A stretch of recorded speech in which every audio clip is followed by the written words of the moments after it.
Made on it, but it must have been right around quarter after 7 our time, Eastern Standard Time. This is just Roger. So also, did you come about or alter your course any way to look for him? Over? Negative. I got seas going right across my deck here now. I did not. 3 hooks are coming up in his vicinity, but no, I didn't. So this is just Roger. Thanks for that information, sir, and I'll get back to you if we come up with anything. Over. Okay, W4005. Listen, Roger, Madison, Group 2, 16, 22, 22. About 22. Anderson, this is Group 2, Roger, sir. Anderson, this is Group 2, Roger, sir. Have the 3 vessels that were upbound past you yet, over? That is Charlie. We were meeting the one, and I was asking him if he could pick up anything in the radar, and he couldn't. And I don't know, that was the name for he was the second one out. This is Group 2, and just for confirmation, sir, he couldn't see any lights pick him up on radar either, is that correct? No, I don't know. I thought we were picking him up on radar when I came up here to the wheelhouse and talked to the mate. The sea return is real bad, but we thought we had the target. But I don't know. Now I wonder. This is Group 2, Roger. Thank you very much, sir. 3405. Group 2, here's the mate. He was up here with all the whole thing was going on. Maybe you could get some better information from him. I might have been wrong on some of what I was giving you. Lansing, Group 2, wait, out. Fitzgerald, this is Group 2, Roger, sir. Right now, we have the information we need. I can go back over it with the mate just to make sure, though. The questions we had were, just to tell me when you guys on me, and I'll slow it down. You had the Fitzgerald in front of you, over. 1900, he was approximately 15 miles from the high hump at Crisp Point. That's when I was talking to him. He was 15 miles from the land. So, I understand you had him visually and on the radar, and you lost him in both respects. No, I didn't have him visually. I had him on the radar. He was exactly 10 miles ahead of us. I asked him at the time how everything was going. Just wait once. I asked him how he was making out with his problem. He said he lost those vents and he had a lift, and he said he was holding his own. The last time I he doesn't have lights, he was does holding it? his own, and that's the last time I lost contact The boat. after that. This is Group 2, Roger. Group 2, Roger, so that was approximately 1900, correct? All right.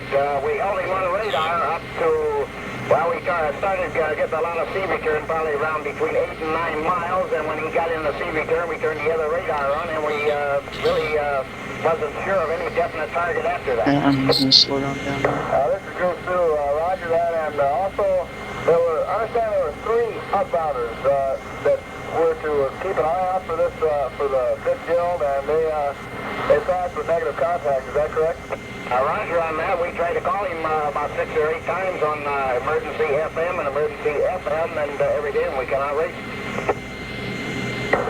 This is Group 2, Roger, and can you give me an idea of what the distance between the ships that were passing each other between the upbounders and downbounders was, over?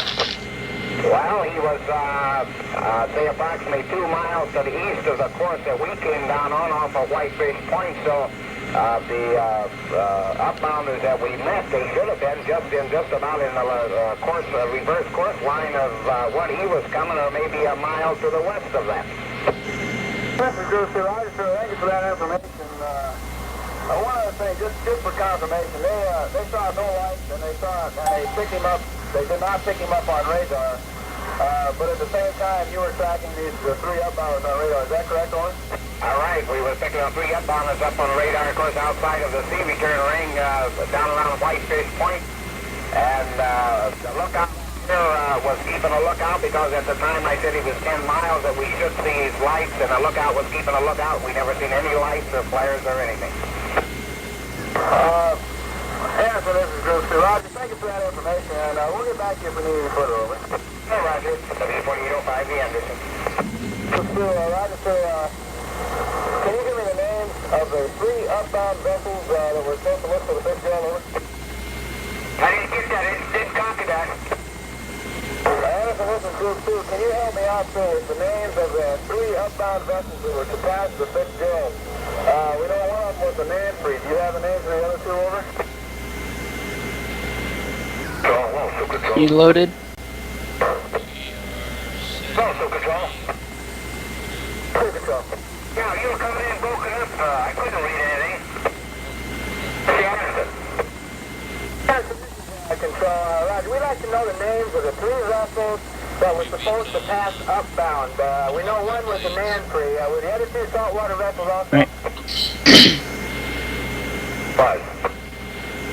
Anderson, Control. Question, say again? The other one was a Ben-free and one was a Nan-free. And I just talked to the Nan-free again. He's right up in that area. I can still pick him up on the radar. Roger, and the other was the Ben-free. And also, there should have been a third vessel. Was that the 8-4s, over?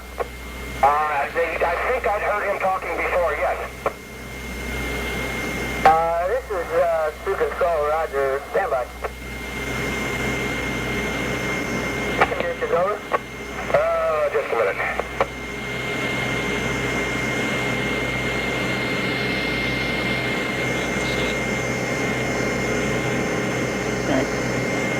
The wind is about west-northwest 40 to 45 here.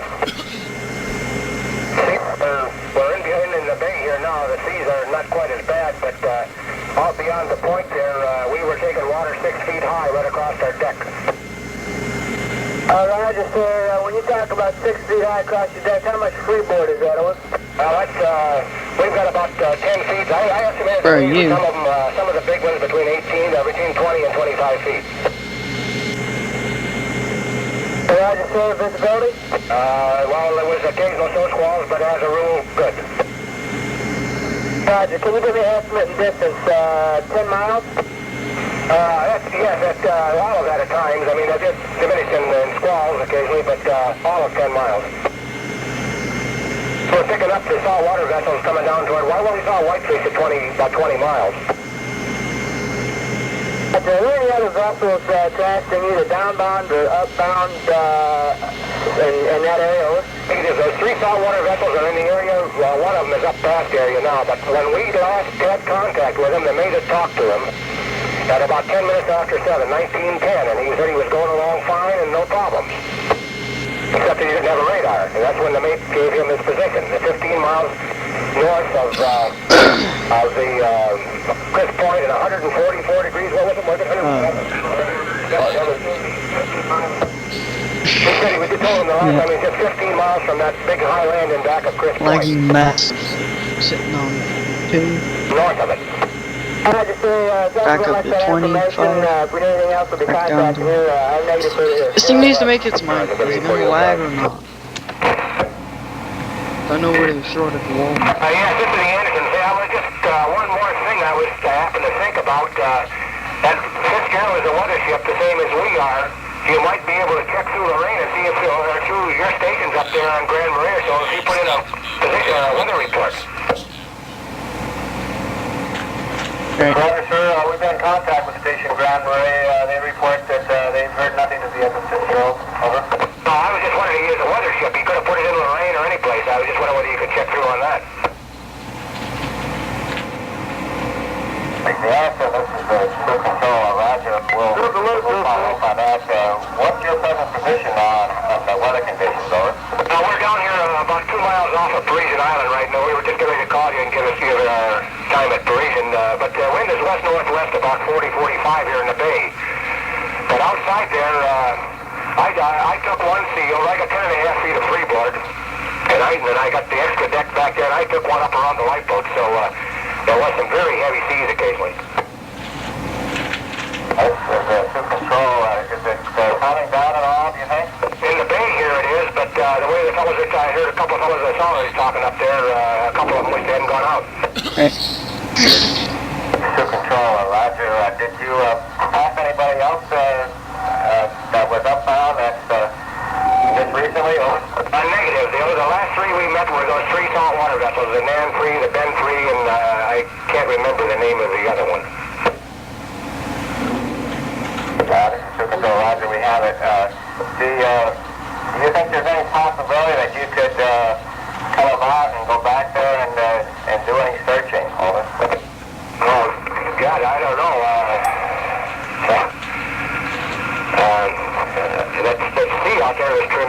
large.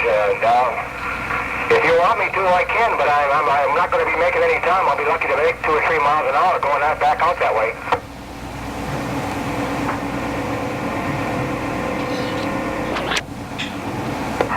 This is Sioux Control, Roger. Well, you have to make the decision as to whether you would be happy or not, but you're probably one of the only vessels right now that can get to the scene.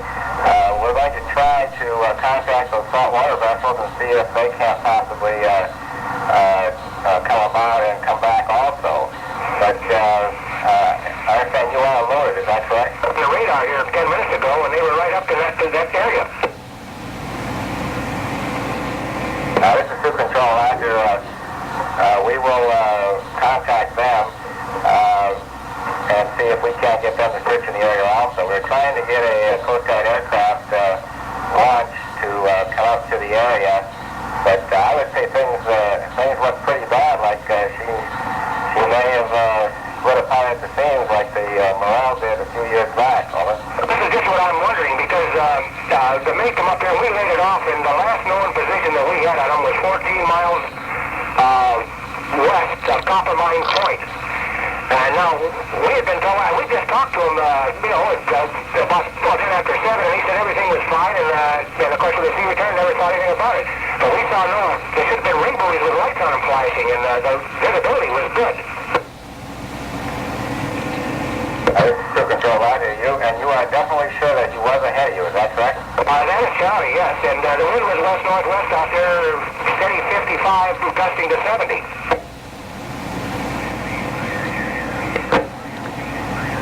Sioux Control, Roger. Well, again, you think you could come out and go back and take a look in the area, over?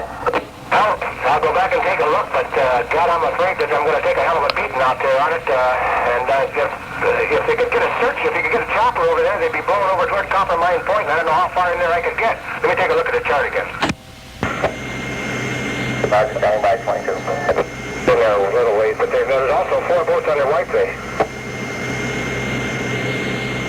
I'm cleared out here at Freezing Island, but I'll turn around and give it a whirl, but God, I don't know. I'll give it a try.